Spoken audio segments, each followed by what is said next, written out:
আসসালামু আলাইকুম এভরিওয়ান, সবাই কেমন আছেন? আলহামদুলিল্লাহ আমরাও ভালো আছি। এই যে গ্রামে এসে তো আমার অবস্থা খুবই খারাপ, বিশেষ করে আমার ঠান্ডা লেগে গেছে, জ্বর। আর আমার বুড়িটারও ঠান্ডা, তো ওটার কিছু গায়ে মাখে না যে ওর ঠান্ডা জ্বর। ও গ্রামে আসার জন্য সবসময় পাগল থাকে, আর এই সেগুলো কাজ করতে তার খুবই ভালো লাগে। তার দাদি তার জন্য মাটির চুলা বানিয়ে রাখছে, ওটা রান্না করবো, এই যে কাজগুলো করতেছে। তার দাদার সাথে সারাদিন আজকে মানে সকালে উঠে এই সুবারিগুলো পারছে আমার শ্বশুর আব্বু, সুবারি পারছে। এরা দুই বোন পিছে পিছে ছিল। তারপর বললাম যে আব্বু এই কাজগুলো ওদেরকে দিয়ে দেন, ওরাই করুক। মাশাল্লাহ দুই বোন মিলে সুবারিগুলো সব সিলছে, অনেক যুদ্ধ করে সিলতেছে। লাইসের অবস্থা দেখে তো বোঝাই যাইতেছে। তার এগুলো আসলে ভালো লাগে। আর এদিকে আবার ননস আমার জন্য জাম্বুরা মাখা নিয়ে আসছে, আমাকে খাওয়াই দিতেছিল, আমি রান্না করতেছিলাম। এদিকে হাঁসের গোশ রান্না করলাম, মুরগির গোশ রান্না করছে, ওটার ভিডিওতে আনতে পারি নাই। আর এদিকে আমার শাশুড়ি আম্মু আমার জন্য চিতই পিঠা বানাচ্ছে। এই জিনিসগুলো উনি আগে থাকতে রেডি করে রাখছিল, যেন এসে আমাদের কষ্ট না হয়। আমার শাশুড়ি আম্মুর একটু ঠান্ডার সমস্যা, এই কারণে উনি আস্তে আস্তে করে কাজগুলো আগে থাকতে রেডি করে রাখে। আজকে আমরা দুপুরবেলায় যে হাঁসের গোশ, দেশি মুরগি আর চিতই পিঠা খাবো। ভাতও রান্না করা হয়েছে, অল্প করে ভাত রান্না করে নিছে। আমার দেশে এসে চুলায় কিন্তু রান্না করতে কালির জন্য একটু বিরক্ত লাগে, কিন্তু একদিক দিয়ে ভালোই লাগে। আর এদিকে আমার ননস আমার জন্য কলার মোচা ভাজি করতেছিল, নারকেল চিংড়ি মাছ দিয়া। এটা কিন্তু আমাদের অনেক পছন্দ, কলার মোচা। এটা আমার ননস আমার জন্য নিয়ে আসছে। আর এই যে আমাদের দেশে কিন্তু চিতই পিঠা বানানোর শেষে একটা এরকম আস্তা দিয়ে থই, এটা আমার শ্বশুর অনেক পছন্দ করে। তো আমার শ্বশুর আব্বুর জন্য আর কি ওটা দেওয়া হয়েছে বানানোর শেষে। এই যে বুড়ি দুটাকে শাড়ি পরিয়ে দিছি। ওরা লাইসা প্রথম ভাবছিল যে ওর ছবি তুলতেছি, এর জন্য একটু পোস্ট নিতেছিল। পরে বললাম যে না মাম্মা, এটা ভিডিও করতেছি। বাইরে আবার গান হচ্ছিল, ওই গান শুনে ও নাচানাচি শুরু করে দিছে। আমাদের পাশের বাড়িতে একটু বিয়া হইতাছে, পাশের বাড়ি একটু দূরেই। তো এই গানের আওয়াজ শুনে আমার বুড়ি দুইটা নাচতেছিল। তো দুই বোনকে কেমন লাগে সবাই জানাবেন, মাশাল্লাহ বলবেন ওদেরকে দেখে। এই শাড়িগুলো আমি আরো 2 বছর আগে বানিয়ে দিয়েছিলাম ওদেরকে। এটা হলো আমাদের বাড়ির সামনের, ওই হলো বাজার দেখা যায়। এই যে এটা হলো আমাদের বাড়ি। এই দুই বোনকে নিয়ে আর আমার ননসের 3 মেয়ে, আমরা সবাই বিয়ে বাড়িতে যাব। আজকে গায়ে হলুদের আমাদের দাওয়াত দিছিল। তো আমাদের আস্তে আস্তে অনেক দেরি হয়ে গেছে, যে আমরা গায়ে মানে গোসল পাইনি। তো দেখলাম যে একটু গ্রামে একটু নাচ গান হয়, এগুলো তো খুবই মিস করি, খুব ভালো লাগে এগুলো দেখতে। তো আমার ননসের মেয়ে একটু ফাঁকে ফাঁকে ভিডিও করে নিছে।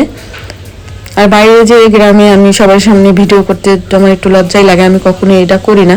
আমার ননসের মেয়েও একটু ফাঁকে ফাঁকে ভিডিও করে নিছে। এই যে বাইরের দৃশ্যগুলো ভিডিও করে নিছে। ওই যে আমাদের বাড়ি দেখা যায়, মানে আমাদের নতুন বাড়ি আর পুরান বাড়ি একবার মুখামুখি। তারপর এসে আমার শাশুড়ি আমাদের জন্য একটা চুলা পেতে রেখেছিল। আর আমার ননসের মেয়েরা আমি আসলে পিকনিক করব, এটাই ওদের মাথায় আর কি, যে মামুনি কবে আসবে তারপরে পিকনিক করব। এদিকে সময়ও শেষ হয়ে যেতেছে। তারপর আর কি করার, রাত হয়ে গেছে। এই রাতের আলোতেই আমরা এখন ওদেরকে বিরিয়ানি রান্না করে দিব। আমার খাসির গোশত রেখে দিয়েছিল পিকনিক করার জন্য। আমি পোলাও চাল দিয়ে আর কি খাসির গোশত দিয়ে এখন পিকনিক করব রাত্রে, বাচ্চাদের আনন্দ দেওয়ার জন্য। একটু ইচ্ছা করতেছিল না, তাও ওদের খুশির জন্য আর কি এটা করা। যে ওরা তো আশাই ছিল, যখন বাংলাদেশে আসছি তখন থেকেই আশাই ছিল যে মামুনি আসলে এদিকে আমরা পিকনিক করব।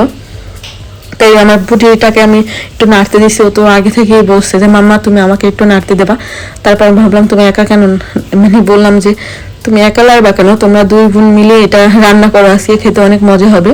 তারপরে এই যে 2 বোনকে নাড়তে দিয়ে দিলাম। আমরা বাইরে বসে লাইটের আলোতে আর কি এটা করতেছিলাম, অনেক রাত হয়ে গেছে। কিছু করার নাই, ওরাও খুব আনন্দ পাচ্ছিল। এটা থেকে আমার শান্তি লাগতেছে, আমার শরীর সব ক্লান্ত দূর হয়ে গেছে। আর এটা আমার শাশুড়ি আমাদের জন্য বানিয়ে রাখছে নতুন চুলা। তারপরে বললাম যে নতুন পাতিল দিতে, তো ছোট পাতিলগুলো তো হবে না, যেহেতু অনেকটাই রান্না করবো, এই জন্য আমার শাশুড়ি আমার বিয়েরই পাতিল এটা বের করে দিল নতুন।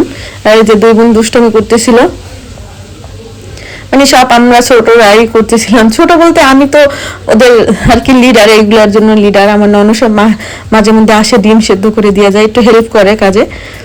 আর আমার শাশুড়ি আমার আম্মু এরা ঘরের ভিতরে ছিল, আমরা ওদেরকে নিয়ে আমি বাইরে ছিলাম।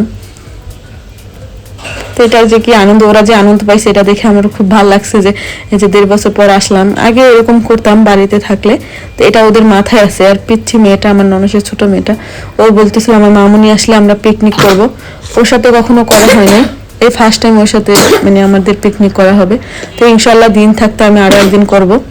তো দিন আমাদের ওদিকে রান্না করা হয়ে গেছে। আমার ভাইকে বললাম যে একটু গান গা, তোর গান অনেকদিন শুনি না। আমার শ্বশুর শাশুড়িও বললো যে একটু গান গাও, তোমার গান শুনি না অনেকদিন।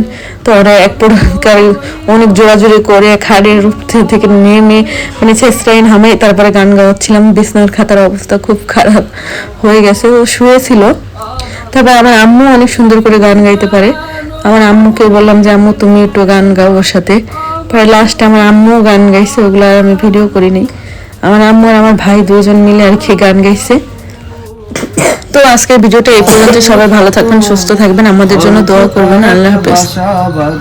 বাবুই পাখির মতো এই হৃদয়ের ভালোবাসা দিলাম আছে যত, একটা ময়না পাখি সেই বাসায় খুশি কত ভালোবাসা,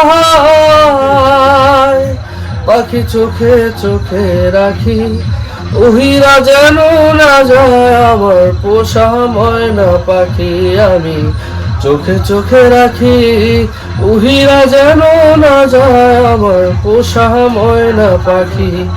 খড়কুটার এক বাসা বাঁধলাম বাবুই পাখির মতো, এই হৃদয়ের ভালোবাসা দিলাম আছে যত,